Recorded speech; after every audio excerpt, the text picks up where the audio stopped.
की एक बैनुल-अक़वामी साजिश हुई, उसमें यहाँ मकामी जो ताकतें हैं उनके गठजोड़ से एक जमहूरी हुकूमत को गिराया गया। ये बात बिल्कुल वाज़ेह है पहले दिन से, और जैसे जैसे वक्त गुजरेगा खुलकर शवाहिद सामने आएंगे।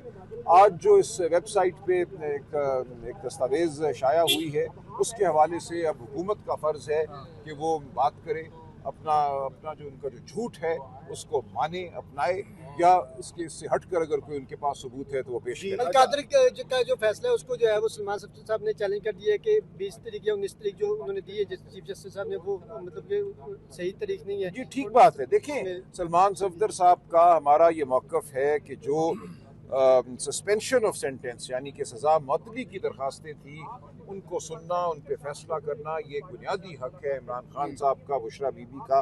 ये हक छीना नहीं जा सकता। इस हक को छीना गया है। उस फैसले के खिलाफ अपील करने के लिए हमें वकालतनामे नहीं मिल रहे। खान साहब से हम जेल से वकालतनामे हासिल करना चाहते हैं, वो हमें नहीं मिल रहे ताकि हम सुप्रीम कोर्ट जाएं। तो सलमान सफदर साहब का मौक़िफ़ बिल्कुल दुरुस्त है।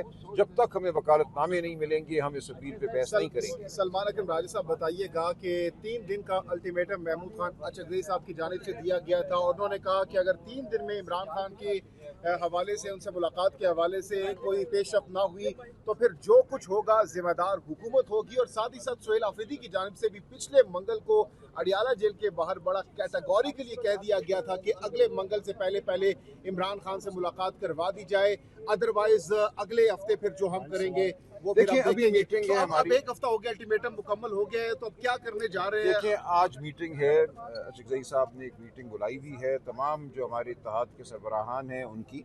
तो आज मीटिंग में गुफ्तगू होगी, उसके बाद देखते हैं मीटिंग में क्या क्या पेशरफ्त, किन किन चीज़ों पर गौर किया जाएगा। तमाम जो सूरत हाल है, और सबसे सर फहरिस्त खान साहब की असीरी, जो उनको उनके हुकूक नहीं दिए जा रहे, जो जुल्म उन पर ढाया जा रहा है, ये सर फहरिस्त है। अच्छा, महमूद खान अचकज़ई साहब असेंबली की हद तक स्ट्रेटजी देंगे या फिर वो लॉन्ग मार्च या देखिए ये फैसला के हवाले से ये फैसला गुफ्तगू के बाद होगा, मुशावरत के बाद होगा। जो भी फैसला होगा आपके सामने। सुहेल आफरीदी अलग अपना देंगे लाएमल, और नहीं देखिए मरबूत नहीं मरबूत लाएमल होगा। खान साहब ने ये इख्तियार और बल्कि ताकीद की है कि अचकज़ई साहब और अल्लामा नासिर साहब, उनकी रहनुमाई में हमने आगे बढ़ना है। तो मिलकर मुशावरत से जो राय-अमल तय होगा उस पर अमल। यानी कल मंगल को कुछ खास अडियाला के बाद देखिए आप इंतजार कीजिए, आज शाम तक देखते हैं कि क्या फैसला। और ये भी खबरें हैं कि मौलाना फजलुर रहमान साहब से सुहेल आफरीदी की मुलाकात भी होने जा रही है। इस हवाले से देखिए हम समझते हैं हर वो ताकत, हर वो जमात जो समझती है कि इस मुल्क में जमहूरियत होनी चाहिए, चार दीवारी का एहतराम होना चाहिए,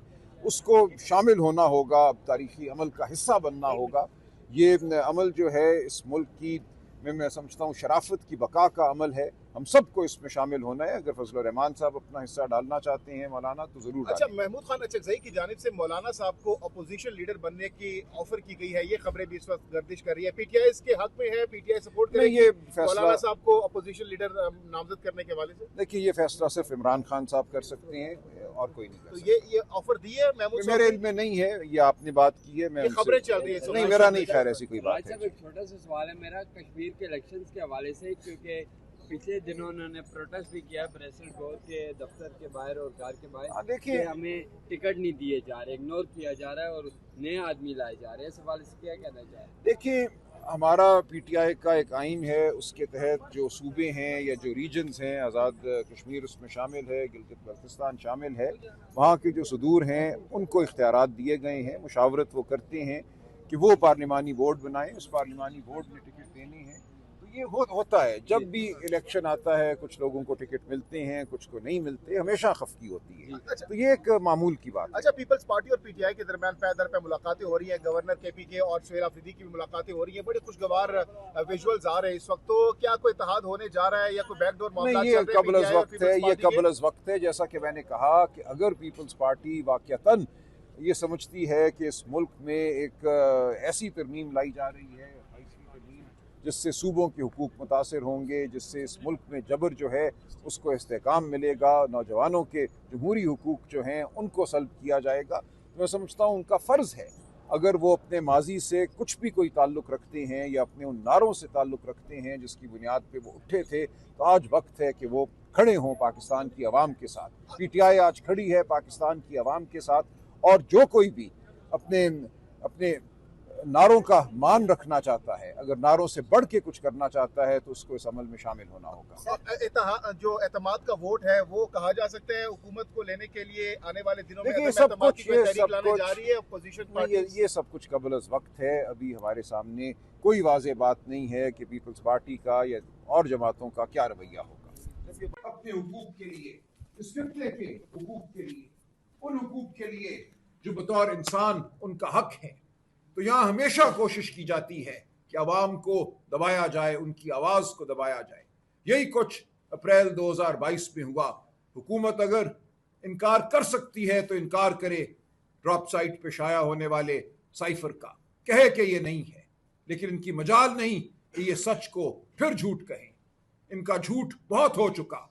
अब ये अपने झूठ से इतना खाइफ हैं कि ये चाहते हैं कि इस मुल्क में नौजवानों से वोट छीन लिया जाए।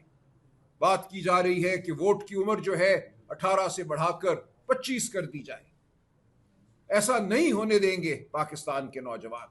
पाकिस्तान के नौजवान शऊर रखते हैं। तमाम दुनिया में वोट की उम्र को कम किया जा रहा है, बढ़ाया नहीं जा रहा। दुनिया के तमाम ममालिक तकरीबन एक दो को छोड़कर वोटिंग की उम्र 18 साल मुकर्रर कर चुके हैं, और अब यह कहा जा रहा है कि वोटिंग की उम्र 16 साल होनी चाहिए, 17 साल होनी चाहिए, क्योंकि नौजवानों में शऊर बढ़ चुका है। नौजवान अपना अच्छा बुरा जानते हैं। तो ये कहना कि इस मुल्क की 30% आबादी से वोट छीन लिया जाएगा, किसी सूरत बर्दाश्त नहीं होगा। हम बर्दाश्त नहीं करेंगे, पाकिस्तान के नौजवान बर्दाश्त नहीं करेंगे। तो आज हम खड़े हैं, झूठ, फरेब, धौंस की यलगार है। बच्चों को उठाया जा रहा है, मारा पीटा जा रहा है, झूठे मुकदमे बनाए जा रहे हैं। वो अडयाला के बाहर हो या कहीं और हो, जहां चंद लोग अपने हुकूक के लिए आवाज बुलंद करते हैं, निकलते हैं, इस धरती पर चलते हैं जो एक आजाद धरती है। हमें बताया गया था कि 1947 में हम आजाद हो गए। इस आजाद धरती पे चलना आज एक जुर्म है। हर हफ्ते हमारे 20 नौजवानों को मारा पीटा जाता है, गिरफ्तार किया जाता है, गायब कर दिया जाता है। आज सुबह से मैं अपने वकला दोस्तों के साथ गुफ्तगू में मशगूल हूँ, पूछ रहा हूँ मुख्तलिफ अपने दोस्तों के हवाले से जिनको उठाया गया, किसी को 1 हफ्ता पहले, किसी को 2 हफ्ते पहले, किसी को 40 दिन पहले, जो गुम हैं, जिनके बारे में हमें इतलात नहीं है। कहीं किसी को पेश किया जाता है, उसका रिमांड मांगा जाता है, उसको फिर गायब कर दिया जाता है। तो एक ये जबर का अमल है जो जारी है, जिसके खिलाफ पाकिस्तान तहरीक इंसाफ मुस्तैद है, खड़ी है। हम हर सतह पे इसके खिलाफ सीना सपर है और ये रहेगा अमल जारी।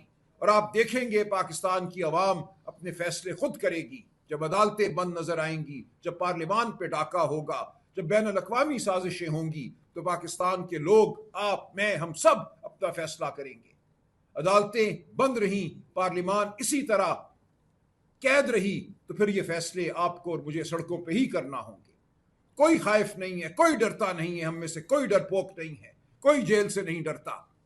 हम इस निज़ाम के सामने खड़े हैं, पाकिस्तान की अवाम हमारे साथ है। आज जो मईशत की हालत है वो झगड़ा साहब अभी बयान करेंगे। जिस तरह पेट्रोल में कीमतों के इजाफे को इस्तेमाल किया गया अवाम का खून चूसने के लिए, पूरे खित्ते से ज़्यादा इस मुल्क में तेल की कीमतों को बढ़ाया गया। और ये हमेशा होता है, बहाना ढूंढा जाता है अवाम पे बोझ डालने का। और इसीलिए है कि ये हुकूमत अपने आप को जवाब दे नहीं समझती। ये एक मसनूई हुकूमत है, फॉर्म 47 की हुकूमत है।